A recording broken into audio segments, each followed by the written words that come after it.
वही असली धनवान होता है। हृदय बड़ा होने से मतलब है दूसरों को खुश देखकर खुशी होना।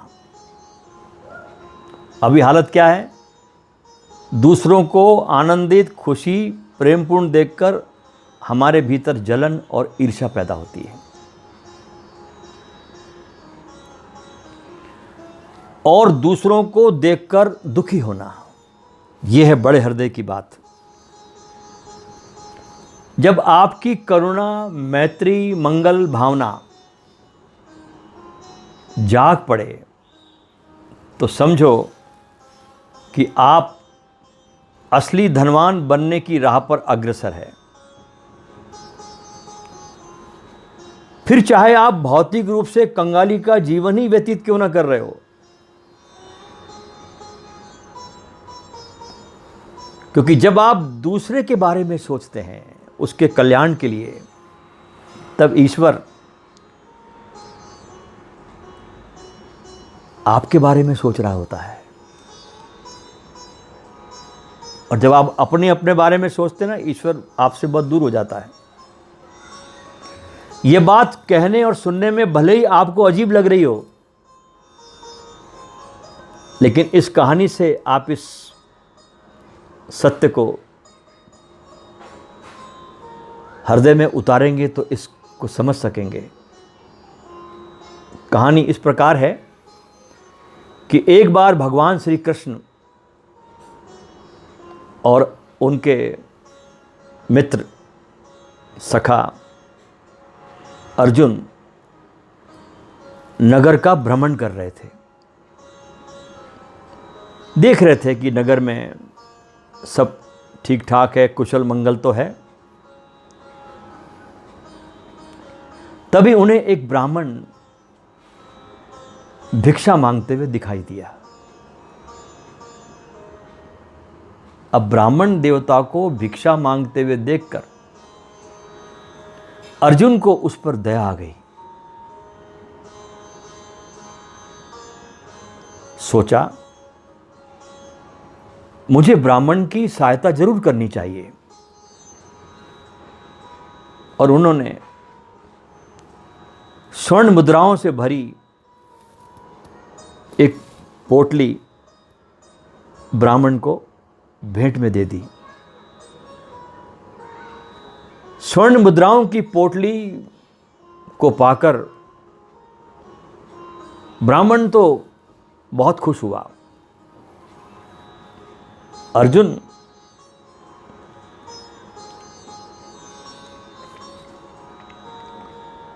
और अपने भीतर बहुत सपने वो ब्राह्मण सजोने लगा।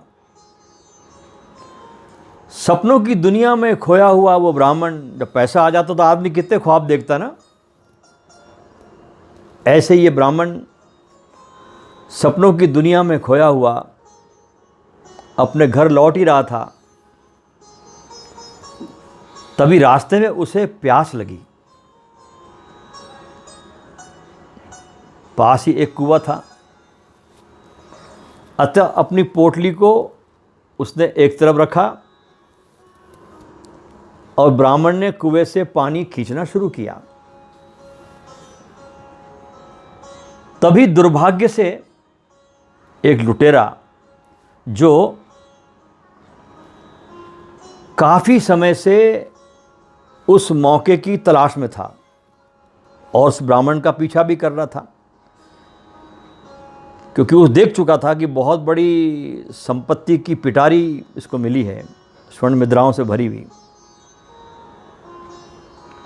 वहां आया और झट से पोटली लेकर भाग गया उस ब्राह्मण की। ब्राह्मण कुछ करता उसके पहले लुटेरा 9-2-11 हो गया। रो धोकर ब्राह्मण फिर से भिक्षा मांगने लगा। अगले दिन फिर से श्री कृष्ण और अर्जुन नगर भ्रमण पे निकले। इस बार फिर उन्होंने उस ब्राह्मण को भिक्षा मांगते हुए देखा। आश्चर्य हुआ अर्जुन को और वे ब्राह्मण के पास गए और दोबारा भिक्षा मांगने का कारण पूछा, क्योंकि कल इतना दिया जा चुका था कि जो उसके पूरे जीवन भर के लिए पर्याप्त था। क्यों भिक्षा मांग रहे हो, उसका कारण पूछा। ब्राह्मण ने अपना सारा दुखड़ा सुना दिया जो घटा था। ब्राह्मण की इस दुख भरी गाथा को सुनकर और वेदना को जानकर अर्जुन भी बहुत दुखी हुआ। इस बार अर्जुन ने ब्राह्मण को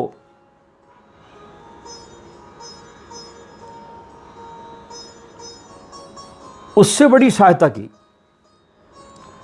एक बेशकीमती माणिक्य भेंट किया। इस बेशकीमती माणिक्य को पाकर ब्राह्मण की तो खुशी का ठिकाना नहीं रहा।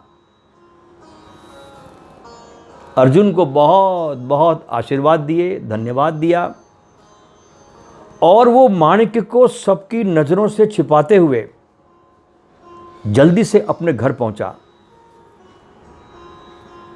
ब्राह्मण ने सोचा, इस माणिक्य को ऐसी जगह छुपाना चाहिए जहां ये एकदम सुरक्षित रहे, किसी की निगाह भी इस पर न पड़े। अब ब्राह्मण का गरीब घर को तिजोरी तो होती नहीं, अतः उसने अपने घर में रखे एक पुराने घड़े में माणिक को छुपा दिया। माणिक को सुरक्षित स्थान पर रखकर उस ब्राह्मण ने चैन की सांस ली, क्योंकि अभी तक उसका चैन खत्म हो गया था। जब कोई बहुमूल्य चीज आ जाती है ना हमारे पास, तो हमारे चैन खत्म हो जाते हैं उसको संभालने के चक्कर में। दिन भर की दौड़ धूप से भी ब्राह्मण बहुत थक चुका था, अतः अब घोड़े बेचकर सोने लगा। उस समय उसकी पत्नी पानी लेने गई हुई थी जब वो सो रहा था, अतः यह बात वह उसे बताना भूल गया, इस माणिक को कहाँ रखा है। दुर्भाग्य से क्या हुआ कि उसी दिन उसकी पत्नी के हाथ से नदी से पानी लेकर आते हुए रास्ते में घड़ा टूट गया। अतः वो जल्दी वापस घर लौटी, उस ब्राह्मण की पत्नी, और वो पुराना घड़ा लेकर नदी पर पानी लेने चली गई। चूंकि घड़ा बहुत दिनों से पड़ा था, पुराना था, और उसे मालूम ही नहीं कि इस घड़े में माणिक्य रखा हुआ है। अतः उसने पानी लेकर धोने के लिए जैसे ही घड़े को उल्टा किया, माणिक्य निकलकर नदी की धार में बह गया। जब ब्राह्मण नींद से जागा और घड़े को यथास्थान पर न देखकर बहुत चिंता में पड़ गया और अपनी पत्नी से पूछने लगा। जब पत्नी ने सारा हाल बताया तो वह सर पकड़कर बैठ गया। अपने दुर्भाग्य का रोना रोकर अगले दिन फिर से वह भिक्षा मांगने के लिए निकल पड़ा।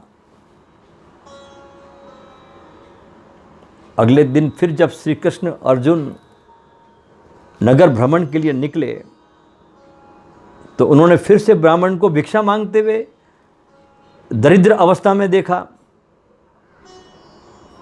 इस बार फिर अर्जुन उस ब्राह्मण के निकट गया और कारण पूछा, तो ब्राह्मण ने सारा वृतांत बताकर अपने दुर्भाग्य का, अपने दुखड़ा रोया। बताते बताते ब्राह्मण की आंखों में आंसू भी आ गए।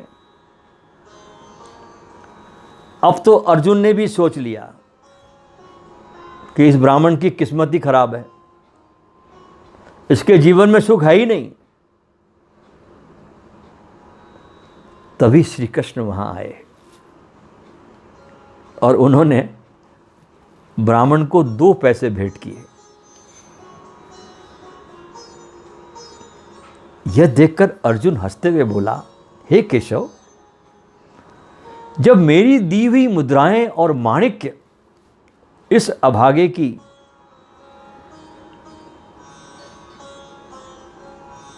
दरिद्रता को नहीं मिटा सके, तो आपके 2 पैसे से इसका क्या भला होगा। यह सुनकर श्री कृष्ण मुस्कुराए और बोले, चलो इसके पीछे चलकर ही देख लेते हैं क्या होता है। अब ब्राह्मण बेचारा रास्ते भर सोचता हुआ जा रहा था कि 2 पैसे से तो किसी एक व्यक्ति के लिए भोजन भी नहीं आता। पता नहीं प्रभु ने मुझे ऐसा तुच्छ दान क्यों कर दिया होगा, किस लिए दिया होगा। 2 पैसे, ऐसा विचार करके वो बहुत दुखी मन से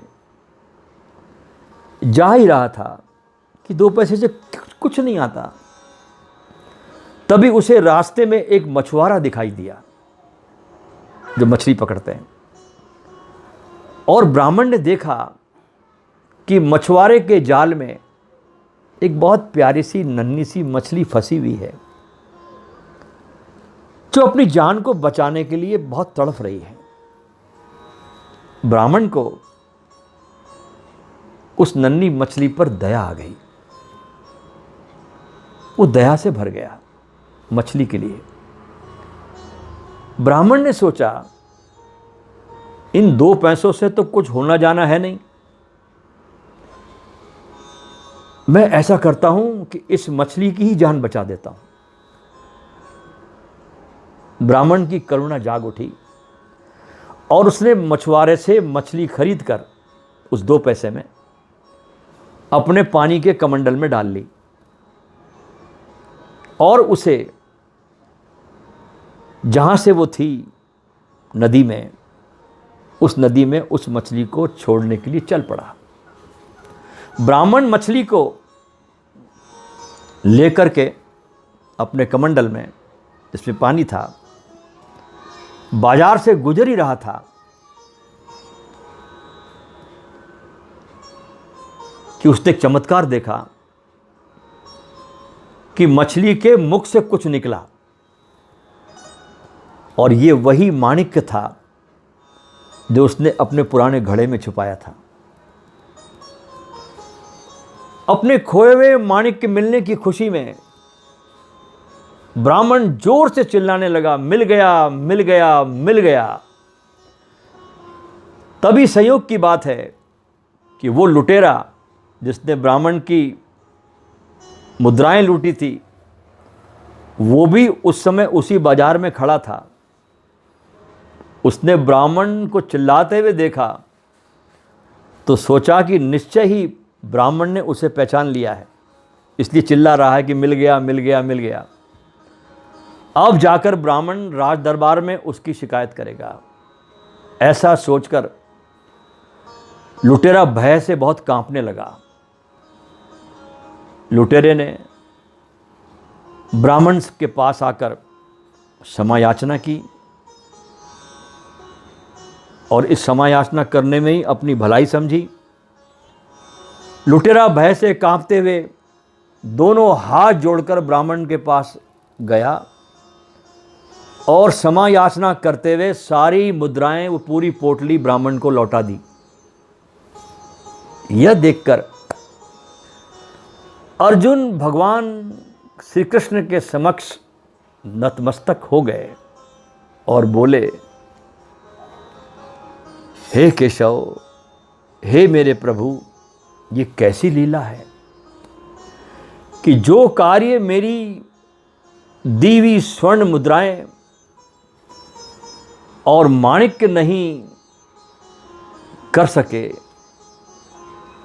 वो आपके दिए 2 पैसे ने कर दिखाया।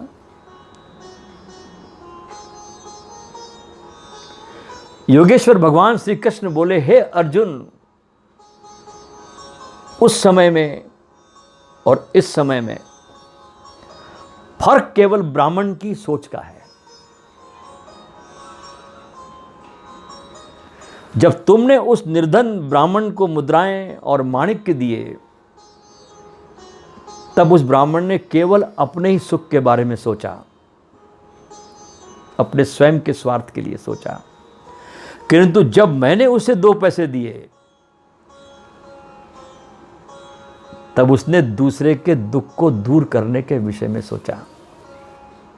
हे अर्जुन, इस संसार का यह अटल नियम है कि जब इंसान केवल अपने ही बारे में सोचता है, तो उसकी जो स्वार्थ भरी सोच है, वो स्वार्थी मनुष्यों को ही उसकी ओर आकर्षित करती है। सारे स्वार्थी जमा हो जाते हैं उसके पास में। इसके ठीक विपरीत, जब मनुष्य दूसरों के दुख करने के विषय में, कैसे लोगों के दुख दूर हो, कैसे उनका कल्याण हो,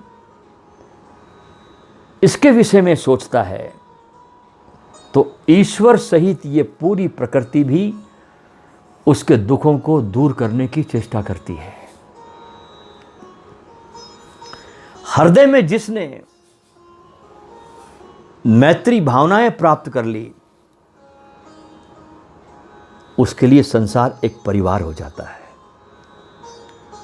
जो व्यक्ति अपने ही स्वार्थ से ऊपर उठ गया, उसके लिए पूरा संसार एक परिवार हो जाता है। एक बार की बात है, हमारे देश के बहुत बड़े अद्भुत प्रतिभा के धनी प्रोफेसर स्वामी राम तीर्थ अमेरिका की यात्रा कर रहे थे।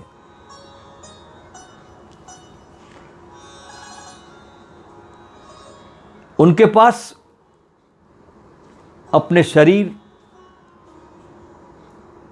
और उस पर पड़े हुए कपड़ों के अतिरिक्त उनके पास कुछ था ही नहीं। और फकीर, किसी सज्जन ने उनसे पूछा, आपका अमेरिका में कोई संबंधी नहीं है, आपके पास धन भी नहीं है, वहां किस तरह निर्वाह करोगे?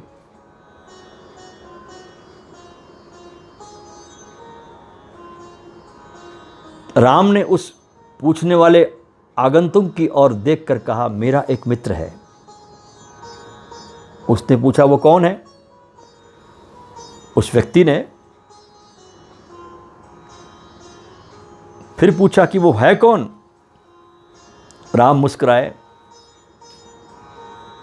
और कहने लगे, आप है वो मित्र जिसके यहां मुझे सारी सुविधाएं मिल जाएगी।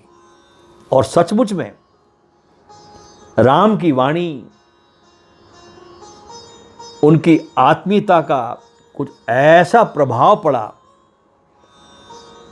कि वो पूछने वाला व्यक्ति स्वामी राम तीर्थ का बहुत घनिष्ठ मित्र हो गया। मित्रता की चाह प्रत्येक प्राणी को होती है, पर वो ठहरती उन्हीं के पास है जिनका हृदय शुद्ध होता है, पवित्र होता है। वो उन्हीं के पास ही ठहरती है। अमेरिका के किसी पत्रकार ने एक इंटरव्यू में धन कुबेर श्री हेनरी फोर्ड से पूछा, क्या आपके जीवन में ऐसी भी कोई वस्तु है जिसे आप प्राप्त न कर सके हो? हेनरी फोर्ड ने उत्तर दिया कि हाँ, यदि मुझे अपना जीवन फिर से शुरू करना पड़े तो मैं मित्रों की तलाश करूंगा। मेरे पैसे ने, मेरे धन ने मुझे मित्रों से नहीं मिलने दिया। आप देखते हैं ना, धनी लोग दीवार खड़ी कर लेते हैं। धनी तो अपने पत्नी से भी सीधे मुंह बात नहीं करते, पता नहीं क्या डिमांड कर देगी। उनके कोई दोस्त नहीं होते, नौकर की तरफ घर में देखते भी नहीं, पता नहीं क्या मांग बैठे। मित्रता की बात जब भी जहन में आती है तो कृष्ण और सुदामा का नाम जरूर आता है। उनके सखा सुदामा के साथ उनके प्रेम की बड़ी मिसालें दी जाती है। रहीम के दोहे भी आज बिल्कुल 100% सही है। रहीमन धागा प्रेम का, रहीमन धागा प्रेम का, मत तोड़ो चटकाए, टूटे से फिर न जुड़े, जुड़े गांठ पड़ जाए। अर्थात प्रेम के धागे को कभी तोड़ना नहीं चाहिए, क्योंकि यह यदि एक बार टूट जाए तो फिर दोबारा जुड़ता नहीं है, और यदि जुड़ता भी है तो गांठ तो पड़ ही जाती है। भगवान ने जो हमें ये जीवन जो दिया है वो दुखी होने के लिए नहीं है, और उस परमात्मा ने सबको समान अवसर दिए खुश रहने के, आनंदित होने के लिए दिए हैं। सबको समान अवसर दिए, किसी के साथ भेदभाव नहीं है। अगर हम गौर से देखें तो ईश्वर ने इस पूरी कायनात को, इस संसार को बहुत रंगों से सजाया है।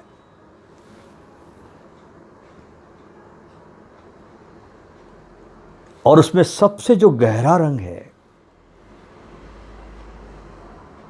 वो है प्रेम, मित्रता, और इस समस्त के प्रति हमारे उठता हुआ मैत्री भावना, मित्रता का भाव, मैत्री का भाव, मंगल की कामना का भाव। लेकिन इस बदलते संसार में हर चीज बदल रही है, हमारे संबंध भी बदल रहे हैं, और इसी परिवर्तन के बीच जब दो पुराने दोस्तों के बीच दुश्मनी पनपने लगे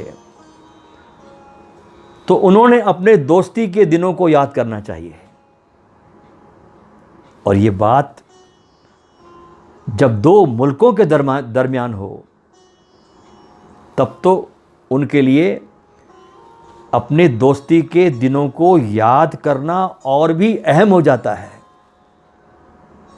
क्योंकि यहां प्रश्न अब एक व्यक्ति का नहीं है, यहां प्रश्न करोड़ों की जिंदगियों का है। इन दिनों हम चीन के बहिष्कार की बड़ी चर्चा सुनते हैं। चीनी सामानों से लेकर चीनी मोबाइल एप्लीकेशंस सभी इस घेरे में है। हिंदुस्तान और चीन की सीमा पर भी इस बीच तनातनी देखी और सुनी जाती है। दोनों देशों के बीच रिश्तों का, दोस्ती का, मैत्री का एक ज़माना ये है जो हम देख रहे हैं, और एक ज़माना वह भी हुआ करता था जो आज के परिप्रेक्ष्य में मुझे बरबस याद आ रहा है। 1946 में हमारे देश के एक बहुत बड़े साहित्यकार, जिन्हें हम ख्वाजा अहमद अब्बास के नाम से जानते हैं, इन्होंने बहुत सी किताबें लिखी है, बहुत से पिक्चरों की पटकथाएं भी इन्होंने लिखी है। आदरणीय अमिताभ बच्चन को जब सारी फिल्म इंडस्ट्री ठुकरा चुकी थी तब ख्वाजा अहमद अब्बास ने ही इनको पहला ब्रेक दिया 7 हिंदुस्तानी में।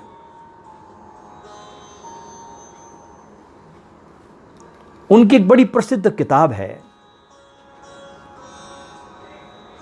और उनकी उस किताब पर जो सत्य घटना घटी है वो किताब में ख्वाजा अहमद अब्बास ने बहुत अच्छा एक रूप दिया। और उनकी उस किताब पर हिंदी और अंग्रेजी की भाषा में, दोनों भाषाओं में, हमारे देश के बहुत आदरणीय फिल्म निर्माता जिनका मैं बहुत सम्मान करता हूं और वे सम्मान के योग्य भी है, जिन्हें हम वी शांताराम जी के नाम से जानते हैं,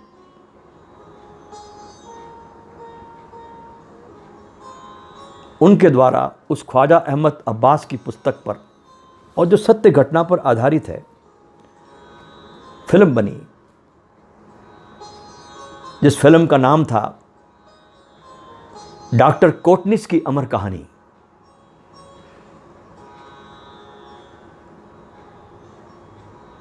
फिल्म बनाने में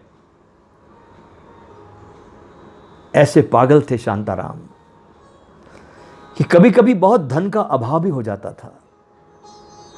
तो इस पिक्चर में डॉक्टर कोटनिस की अमर कहानी में उन्होंने खुद शीर्षक भूमिका निभाई। क्या थी कहानी, मैं बताता हूं।